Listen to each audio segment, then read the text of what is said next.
Hello again, YouTube. This is the gig man out here gigging it up. He didn't make it. You didn't make it through the light. On this video, I want to take a little more time. It's going to be short though, and answer this question about returning to W-2 work. Due to how much you want to make, due to the goals you might have financially, or due to your market being bad, being slow, being piss poor, excuse my language, or whatever else. What I would advise is before you return, because if you've been doing gig work for a while, it's going to be hard to return to W-2. And in this video, I'm gonna explain my story, what happened when I tried to. It's still possible for me, but it ain't gonna be. If I do a W-2, I don't know how long it would be, and I'm gonna tell you why on this video. So let's start by talking about what happened. Okay, in the last year, I tried to work 2 jobs. The first one was at a pizza delivery place that, I could have made a lot of money, so on and so forth. I figured my market slows down around 9 o'clock. I figure I'll work the gig all day and then take a break and then go in there for pizza delivery, right? Okay, well, here's what happened.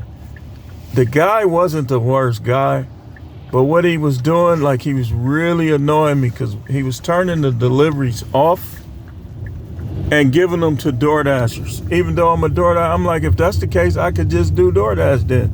So it wasn't like it was unbearable, like too many orders. He just was doing, he kept just acting like he wanted me to wash dishes.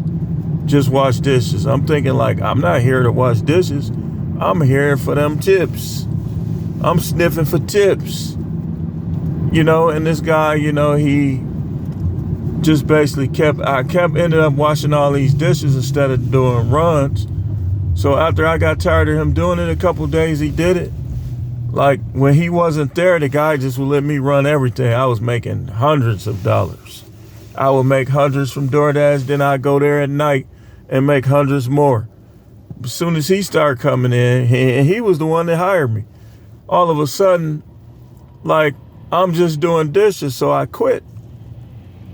Because I'm gonna be honest with you, when you done did the gig, you own all these apps, you is not gonna have no tolerance on W-2. I'm telling you, you gotta be careful with that, man. It's not gonna be for you like that no more. The politics of work, all the favoritism, the freak show, you gotta deal with stuff that you don't accept in your personal life.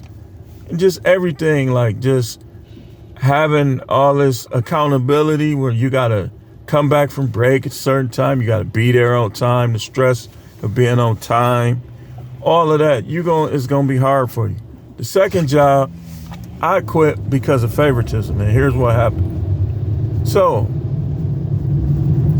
it's a sleepy job, you just sitting there just watching labels and stuff like that. The 2 that were there before me, I literally was doing the job by myself. And I watched both of them nodding off. He didn't say anything to them because he was more familiar with them. They had been there longer, so on and so forth, even though we were from the same temp agency. I fell asleep for a second. He was right on top of it. All right, man, let me get you up, man. This, that, and other. You can't be doing this. Okay. He goes and tells the manager.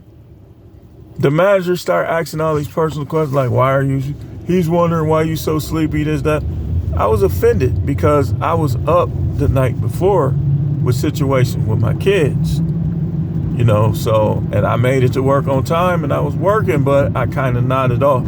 So I didn't wait for them to fire me. You know what I did? I called the temp agency and said, hey, so what do I have to do? I don't want to work here anymore. They told me to just sign out, so on and so forth. So I went, signed out. And what do y'all think I did? When I signed out, what do y'all think I did? Went right on the DoorDash and was getting runs. And I'm thinking yeah, that job you get all your money at once, this, that, and the other, but it just was too much garbage, man. And like, if I work a W-2, it's gonna be something where I'm by myself, like a mailman, or something where I'm predominantly by myself. I can work with other people, I can deal with other people, but sometimes people be picking and prodding and trying to start stuff. Listen, when you try to keep to yourself nowadays, you funny acting, you're uptight, you're this. They don't respect that on jobs. But in gig, when you keep to yourself, ain't nobody got a problem with it.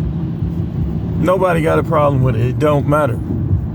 So you're gonna have a hard time if you try to go to these W-2s. So like I said, I would just suggest to you that you just perhaps add up your money, like how much you need, add up your bills, add spending money to it, add gas, add things to it, and figure out how much you need to make a day and stay out there until you make it.